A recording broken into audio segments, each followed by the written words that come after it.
할렐루야. 신년을 준비하는 특별 새벽 기도에 나오신 우리 성도님 한 분 한 분을 주님의 이름으로 축복하고 진심으로 환영합니다.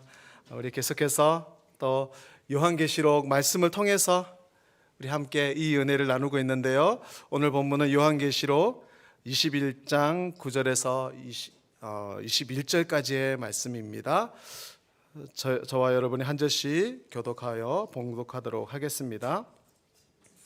마지막 7장을 담은 7대접을 가진 7천사 가운데 하나가 내게 와서 말했습니다. 오너라, 내가 내게 신부 곧 어린 양의 아내를 보여주겠다. 그러고 나서 천사는 성령으로 나를 이끌어 크고 높은 산으로 데려가 거룩한 도성 곧 하늘에서 하나님으로부터 내려오는 예루살렘을 내게 보여주었습니다. 이 도성은 하나님의 영광으로 빛나고 이 빛은 수정처럼 빛나는 벽옥과 같았습니다. 이 도성은 크고 높은 성벽과 12대문을 가지고 있으며 이 문들에는 12천사가 지키고 있고 그 위에는 12지파의 이름이 쓰여 있습니다. 문은 동쪽에 3개, 북쪽에 3개, 남쪽에 3개, 서쪽에 3개가 있습니다. 이 도성의 성벽은 12개의 주춧돌 위에 세워져 있는데 각 주춧돌에는 어린 양에게 속한 12사도의 이름이 쓰여 있습니다. 내게 말하던 천사는 그 도성과 도성의 문들과 성벽을 측량하려고 금갈대를 가지고 있었습니다. 도성은 내부 반듯해 가로와 세로의 길이가 똑같습니다. 그는 도성을 갈대로 측량했는데 가로 세로 높이가 똑같이 12,000 스타디온입니다. 또 천사가 도성의 성벽을 측량하니 사람의 치수로 144규빗이었는데 이는 천사의 수치이기도 했습니다. 성벽의 재료는 벽옥이며 도성은 유리와 같이 맑은 정금으로 지어져 있습니다. 도성 성벽의 주춧돌들은 온갖 종류의 보석으로 장식되어 있습니다. 첫째 주춧돌은 벽옥이요, 둘째는 사파이어요, 셋째는 옥수요, 넷째는 에메랄드요, 다섯째는 홍마노요, 여섯째는 홍옥이요, 일곱째는 항옥이요, 여덟째는 노곡이요, 아홉째는 다망옥이요, 열째는 비치요, 11째는 청옥이요, 12째는 자수정입니다. 다 함께 12문은 12진주로 되어 있는데 각 문은 하나의 진주로 만들어져 있고 도성의 길은 유리같이 투명한 순금으로 되어 있습니다. 아멘. 네, 너무나 많은 보석 얘기가 나와서 저도 여기서 아는 거는 에메랄드 정도밖에 없는 것 같은데 오늘 보석 얘기가 너무나 많이 나오는 것을 보게 됩니다. 아름다움, 여기서 아름다움을 추구하지 않으신 분들은 아무도 안 계시겠죠. 특별히 우리 여성분들께서는 늘 이 아름다움을 위해서 가꾸고 또 관리하고 계실 줄 압니다. 믿습니다 하면 좀 그렇고 압니다. 그런데 남자들도 저도 제 자신을 아름답게 가꾸고 싶은 마음은 없지만 그러나 이 남자들도 아름다움을 추구해요. 항상 아름다운 여성을 향해서 시선이 가는 이 아름다움을 추구하는 것, 이것은 어떻게 보면 우리의 삶에 있어서 이 중요한 가치 중에 하나가 바로 이 아름다움이지 않을까 생각해 봅니다. 그러나 이 아름다움의 기준도 사실 시대와 또 문화에 따라서 이렇게 좀 달라지는 것도 우리가 또 알 수 있지 않습니까? 우리가 흔히 또 잘 알고 있는 예가 이 여성의 미의 기준이 또 시대에 따라서 조금 이렇게 달라진다라는 것. 예를 들면 옛날 시대에는 약간 좀 이렇게 복스러운 체형이나 복스러운 어떤 얼굴이 여성의 아름다움을 대표하는 기준이라고 한다면 요즘은 어떻습니까? 요즘 아이돌 연예인들을 보면 체지방 20% 이하의 정말 바싹 마른 그 몸매를 가지고 있는 것이 정말 아름다움의 기준인 것처럼 조금만 연예인들이 좀 뚱뚱해지면 쟤 왜 저렇게 살이 많이 쪘어? 이렇게 얘기할 정도로 그런 시대가 되었다라는 거죠. 더 놀라운 것은 한국 이야기이긴 하지만은 초등학생 중에 37% 정도가 그때부터 다이어트를 경험해 본 적이 있다라고 한다라는 것이죠. 왜냐하면 그 아이돌이 우상이 되기 때문에 그 미의 기준을 따라서 본인들도 더 날씬해야 된다라는 그런 것들을 생각하게 된다라는 것을 보게 됩니다.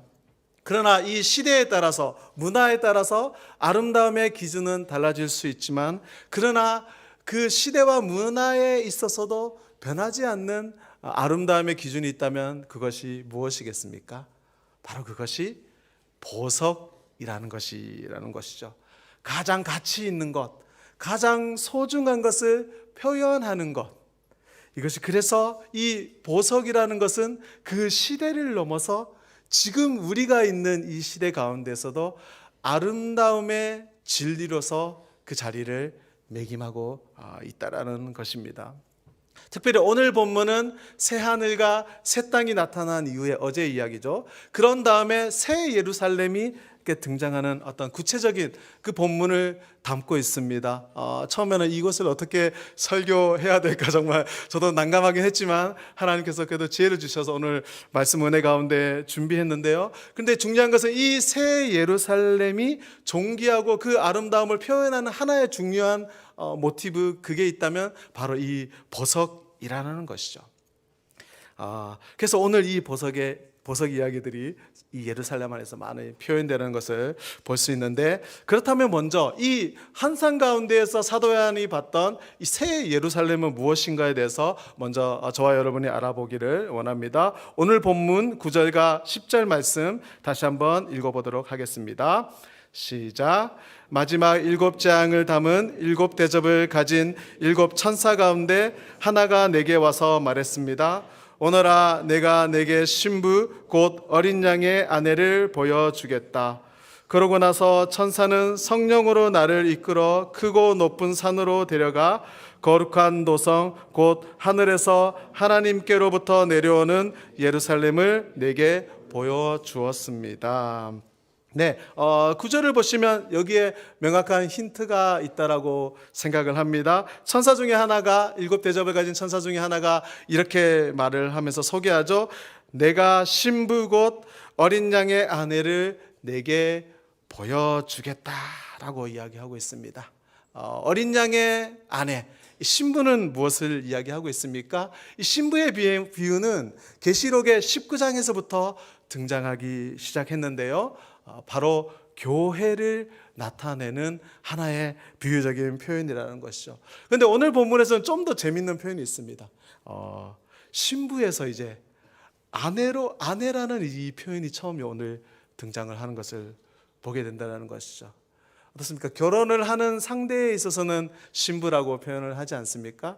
그리고 결혼식 당일날까지도 신부라는 표현을 사용하게 됩니다. 그런데 그 결혼식이 무사히 마치고 정말 부부로서 한 그 연을 맺게 되었을 때 그 다음 날부터는 어떤 표현을 사용합니까? 아내라는 표현을 사용하는 것이 너무나 합당하지 않습니까? 그렇습니다.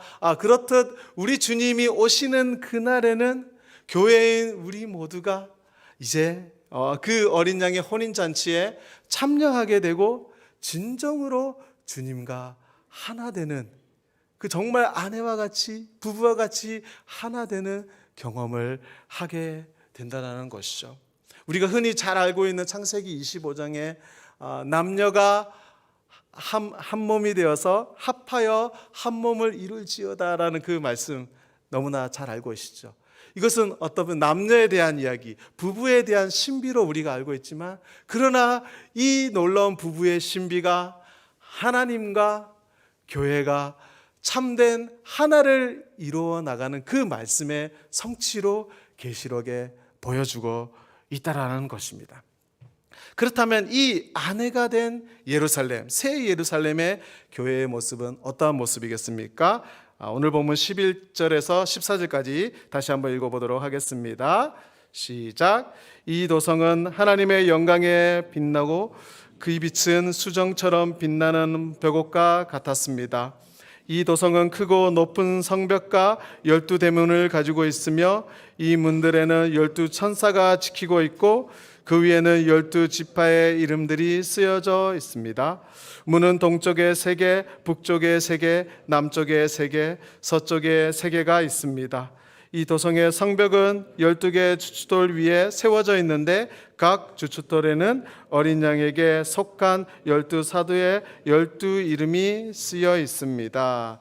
네, 먼저 이 12절에 보시면 12대문이 있고 그 문에는 12지파의 이름이 적혀 있다고 되어 있죠. 동쪽, 서쪽, 남쪽, 북쪽에 각각 세 문씩 나열되어 있습니다. 이 모습을 보면 하나 떠오르는 것이 있죠. 출애굽한 이스라엘 백성이 광야에서 해막을 중심으로 진을 쳤을 때 동서남북으로 세 지파가 나눠져 있는 그 모습. 아니나 다를까 이 문에는 그 12지파의 이름이 기록되어 있는 것을 또한 보게 되고요. 그리고 14절 또 보시면요. 성곽에 12주춧돌이 있는데 거기에는 12사도라는 이름이 적혀 있다는 것을 또 본문을 통해서 확인할 수 있습니다. 네, 이를 종합해서 한번 생각해 본다면 계시록에서 계속 등장했던 중요한 그 예배 가운데, 하늘의 예배 가운데 등장했던 존재가 있는데요. 그것이 바로 24장로이지 않습니까? 보좌에 계신 어린 양께, 보좌에 계신 이와 어린 양께 예배를 드리는 그 24장로, 그 24장로가 무엇을 의미하는가 했을 때 12지파와 12사도를 대표하는 어떤 하나의 존재라고 계속 우리는 그렇게 해석해 왔는데, 그렇게 생각해 봤을 때 오늘 이 새 예루살렘의 모습도 12지파와 12사도, 즉 이것은 구약과 신약의 모든 백성들을 의미하는 것이고 이것은 바로 교회를 의미한다라고 우리는 해석할 수 있겠습니다. 그렇다면 이 구약과 신약을 대표하는 모든 백성, 이 교회의 모습이 어떠한 모습인가 했을 때 그 비춰지는 모습은 마치 보석과 같이 빛나는 아름다운 모습이라고 할 수 있다라는 것입니다. 교회가 그리스도의 신부로서 혼인잔치에 참여했었고, 그리고 교회 그리스도의 아내로서 연합되었을 때 더 이상 그 모습은 정말 이제 말로 표현할 수 없이 지극히 아름다운 모습으로 변화되게 된다는 것입니다.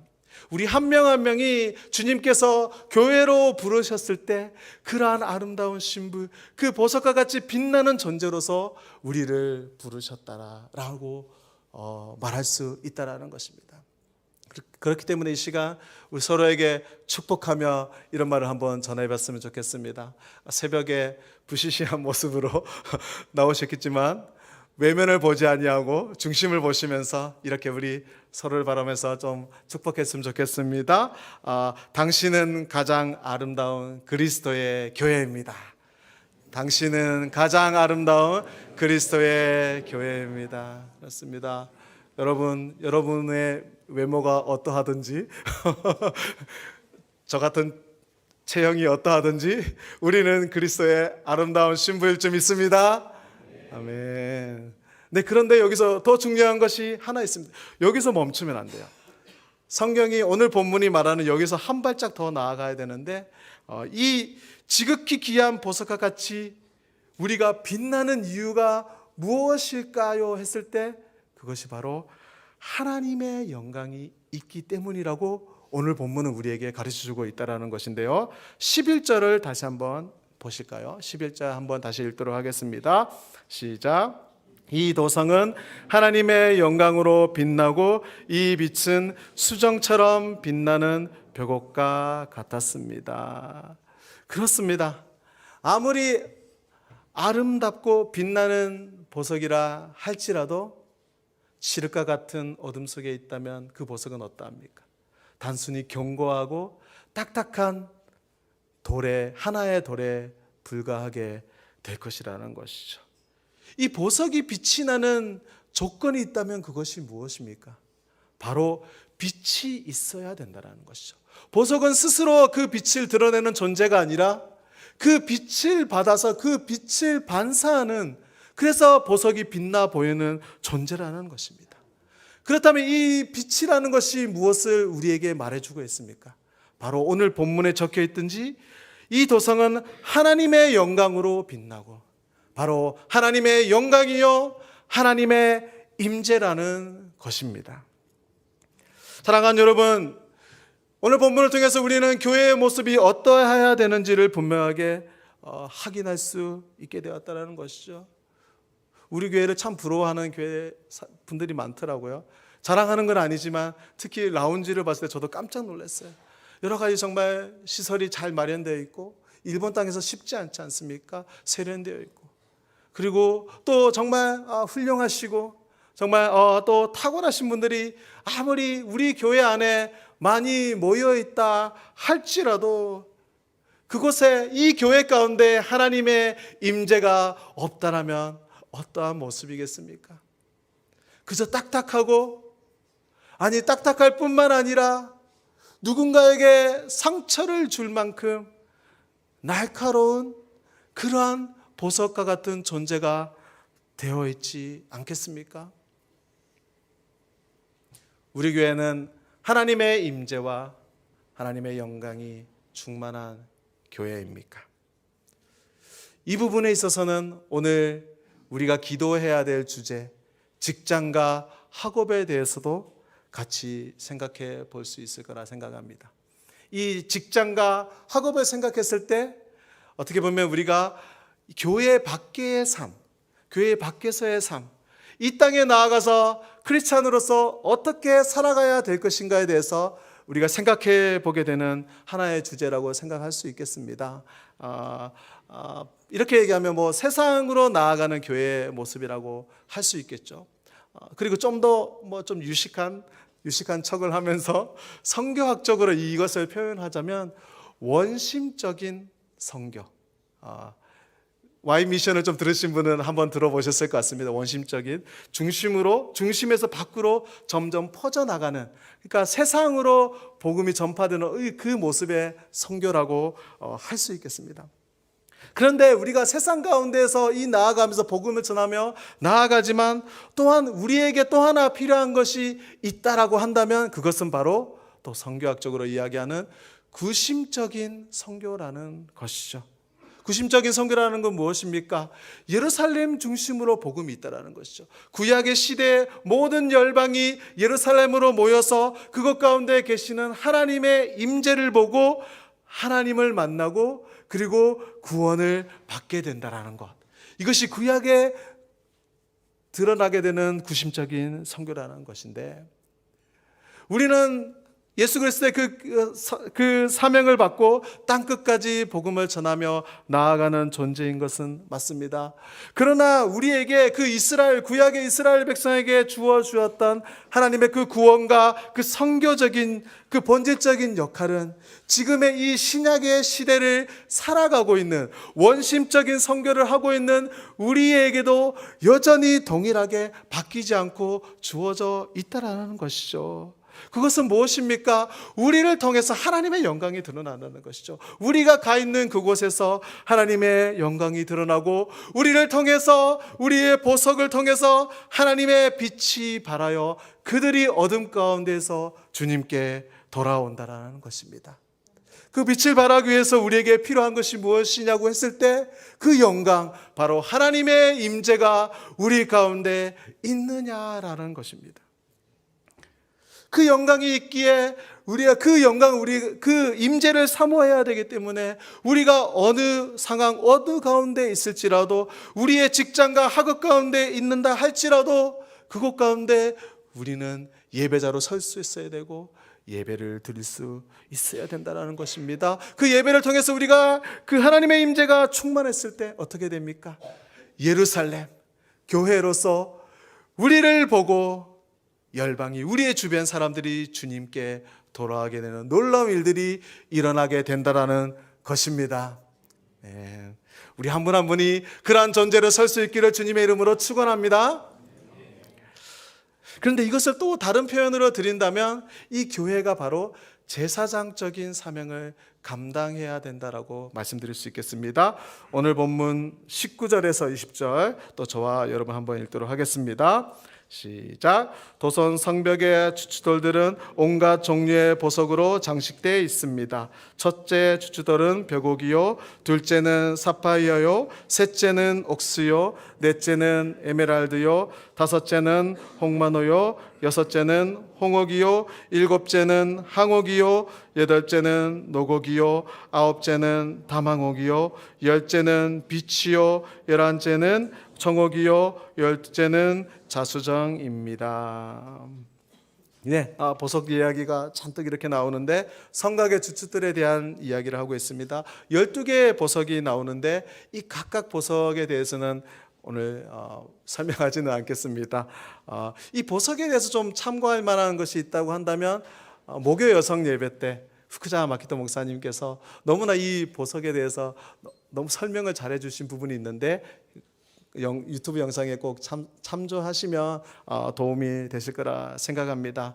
제가 오늘 이 보석을 관련해서 여러분들에게 드리고 싶은 말씀이 있다면 바로 이 보석, 12보석이 대제사장의 그 흉패에 붙어있던 그 보석과 대체적으로 일치하더라라는 것이죠. 사진 한번 보여주시겠습니까? 사진을 보면 이 12개의 보석이 있는데 거기에 대제사장의 흉패에 이렇게 붙어있는 모습을 보게 됩니다. 이 보석을 붙이고 대제사장이 하나님 앞에 나아갑니다. 대제사장을 통해서 하나님의 영광, 하나님이 임재하신다라는 것입니다. 베드로전서 2장 9절 우리가 너무나 잘 알지만 그 말씀 한번 보도록 하겠습니다. 베드로전서 2장 9절 시작. 그러나 여러분은 택하신 족속이요 왕같은 제사장들이요 거룩한 나라요 그분의 소유된 백성이니 이는 여러분을 어둠에서 불러내어 그분의 놀라운 빛으로 들어가게 하신 분의 덕을 선포하게 하시기 위한 것입니다. 아멘. 하나님께서 우리를 왕같은 제사장으로 불러주셨습니다.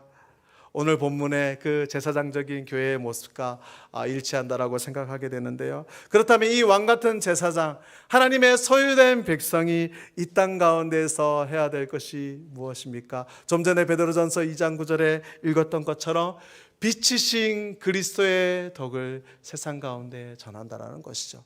이것을 다르게 표현한다면 그 빛을 바라는 삶을 살아야 한다라는 것입니다. 그 빛을 바라는, 그리스도의 빛을 바라는 보석과 같은 삶을 살아야 된다라는 것입니다. 믿지 않는 어둠 가운데 있는 그 많은 사람들, 주님의 빛을 바라요. 그들을 우리가 그 빛으로 영광 가운데 나오지 않았습니까? 그 빛을 받은 자도 우리가 그 빛을 또한 선포하여서 그들로 하여금 빛 가운데 나오게 하는 제사장적인 역할을 감당해야 된다는 것이죠. 우리가 세상 가운데 나아가서 크리스찬으로서 그 역할을 감당하고 살고 있지만 우리가 흔히 하나님께 크게 쓰임받기 위해서 공부 열심히 해야 한다, 직장에서 성공해야 된다, 돈을 많이 모아야 된다, 그래야지 하나님께 크게 쓰임받을 것이야 라고 우리는 어떻게 그렇게 가르쳐 왔고 우리가 그러한 삶을 실천하며 살아오고 있지는 않았습니까? 그러나 우리 가운데 하나 놓치고 있다라고 한다는 것은 바로 우리가 그 제사장적인 역할을 가지고 우리에게 주어진 그 직장과 우리에게 주어진 그 학업과 또 우리에게 주어진 그 자녀들의 학업 가운데에서 빛으로 드러내는 삶을 살고 있었냐라는 것입니다. 그것을 놓치고 우리는 살고 있지 않았습니까? 정작 하나님의 일을 위해서, 하나님 나라를 위해서 목표를 향해서 열심히 달려가고 있지만은 그 과정 가운데에서 나에게 주어진 그 교회로서, 그 제사장적인 사명으로서 내가 그 땅 가운데, 그곳 가운데에서 그리스도의 빛을 드러내고 있었냐라는 것입니다. 또 우리의 자녀들은 어떠합니까? 우리의 자녀들이 정말 그 학교, 그 친구들과 관계 안에서 그 빛을 드러내는 삶을 살도록 우리가 그것을 가르치고 그들을 격려하고 그들을 위해서 기도하고 그 부모된 자의 그 본분을 우리는 소홀히 하고 있지 않았습니까? 그렇다 보니까 이 자녀들이 이러한 훈련이 되어 있지 않은 상태에서 성장하게 되고 좋은 학교에 들어갑니다. 좋은 직장을 가지게 됩니다. 그리고 성공합니다. 세상적으로는 이제 유명한 사람이 되었어요. 이제 너는 하나님을 위해서, 하나님의 나라를 위해서 크게 쓰임받을 거야 라고 이야기해 준다 한들, 그들이 제사장적인 그 삶을 어떻게 살아야 되는지를 교육받지 못했는데 어떻게 그 삶을 살아갈 수 있겠냐라는 것입니다. 이것은 너무나 심각한 문제입니다. 일본에 제가 상황은 모르지만 한국에 있을 때 제가 들은 이야기들이 있어요. 두 가지가 있습니다. 좀 조심스러운 이야기일 수 있었는데, 첫 번째 하나는 한국에서 많은 정말 머리 좋은 우리 학생들이 의대를 향해서, 그 목표를 향해서 나아가고 있습니다. 물론 그럴 수 있습니다. 그런데 그 의대를 가기 위해서 초등학교 때부터 여러분 학원을 다녀요. 그러면서 고등학교 때 정말 후반에나 배울 법한 미분, 적분까지, 미분, 세기분까지 그 초등학생들이 거기서 공부를 하고 있다는 거예요. 근데 또 하나 이야기는, 이것은 정말 제가 조심스러운 이야기입니다. 일반적인 이야기는 아니니까 들어주십시오. 제가 들은 얘기예요. 어느 집사님께 공부 잘하는 학생이 한 명 있습니다. 그런데 그 학생이 여자친구를 사귀는 것 같아요. 여자친구를 사귀어요. 그런데 그 여자친구와 정말 더 나아가서 그 성적인 자리까지 가게 된 거죠. 그런데 그것을 통해서 이 학업에 대한 스트레스가 해소가 되고 성적이 올라간다는 거죠. 그랬더니 그 부모가 그것을 눈 감아 주더라는 것이죠. 이유가 뭔지 아십니까? 그 아이의 성적이 올라가니까. 제가 처음에 그 얘기를 들었을 때 한 귀로 듣고 한 귀로 흘렸어요. 이게 무슨 얘기인가? 그래서 제가 다시 한번 확인해 봤어요. 그분에게 연락해서. 그분이 아니라 그 다른 분인데 그게 맞다라고 하더라고요. 이게 일반적이진 않지만 지금 우리 어떻게 보면 지금 이 시대를 살아가는 크리스찬들 안에서도 모양은 다르지만 우리 안에 드러나고 있는 모습이지 않습니까?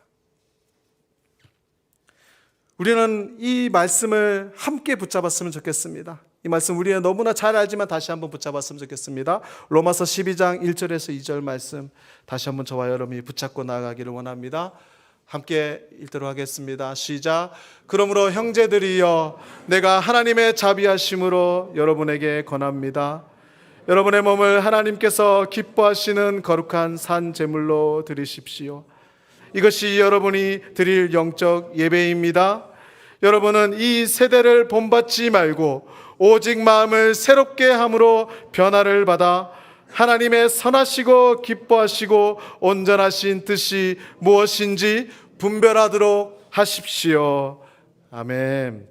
사랑하는 성도 여러분, 2025년 새해를 맞이하면서 우리에게 주어진 직장과 우리에게 주어진 학업 가운데, 그리고 우리 자녀들의 그 학업 가운데 우리가 가장 소중히 여겨야 되고 기도해야 될 것이 무엇입니까? 바로 예배가 세워지는 자리이지 않겠습니까? 하나님의 임재, 하나님의 영광이 우리 가운데 발하여서 우리가 그 보석과 같은 존재로서 우리 안에 그 삶 가운데에서 그리스도의 빛을 발하는 자들로 우리가 서야 되는 것 아니겠습니까? 그 영광으로 말미암아 그 땅 가운데에서, 그 어둠 가운데 있는 그 영혼들이 우리를 통하여 그 예루살렘에 모였던 것처럼 우리를 통하여 교회된 우리 안에 나와 주님을 만나고 주님께 돌아오는 놀라운 일들이 2025년 일어나도록 우리가 이것을 가장 갈망하고 소망하며 기도하며 나아가야 되지 않겠습니까? 우리가 하나님의 영광의 빛을 발하는 그 아름다운 보석과 같은 교회로 우리가 한 명 한 명이 서게 되었을 때 이 땅 가운데서 앞으로 올 그 하나님의 영광의 하나님 나라가 지금 이 땅 가운데서 우리를 통해서도 드러나게 될 줄 믿습니다. 우리를 통해서, 우리 제사장적인 우리 한 명 한 명을 통해서 하나님 열방이 주님께 돌아오듯이 하나님, 우리 주변에 있는 많은 이 일본 땅의 영혼들이 하나님 주님 품에 돌아오는 귀한 2025년 우리의 직장의 삶, 우리의 학업의 삶이 되기를 주님의 이름으로 간절히 축원합니다.